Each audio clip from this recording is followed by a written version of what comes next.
சிதம்பரத்தில் மகன் கண்முன்னே தாயை மர்ம நபர்கள் கத்தியால் குத்தி சென்ற சம்பவத்தில் திடீர் திருப்பம் ஏற்பட்டுள்ளது.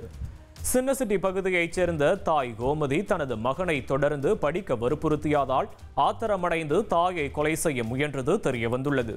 தாயை மர்ம நபர்கள் வெட்டிவிட்டு தப்பியதாக சிறுவன் கூறிய நிலையில் இந்த தகவல் வெளியாகி பெரும் பரபரப்பை ஏற்படுத்தியுள்ளது. இதனையடுத்து போலீசார் சிறுவனை விசாரித்து வருகின்றனர்.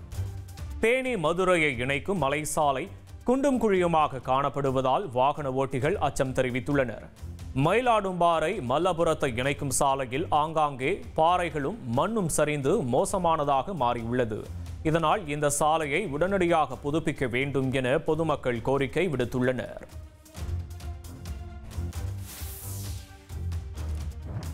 தொடர் கனமழை காரணமாக ஆற்றில் வெள்ளம் பெருக்கெடுத்து 48 ஏரிகளை நிரப்பியுள்ளதால் விவசாயிகள் மகிழ்ச்சியடைந்துள்ளனர்.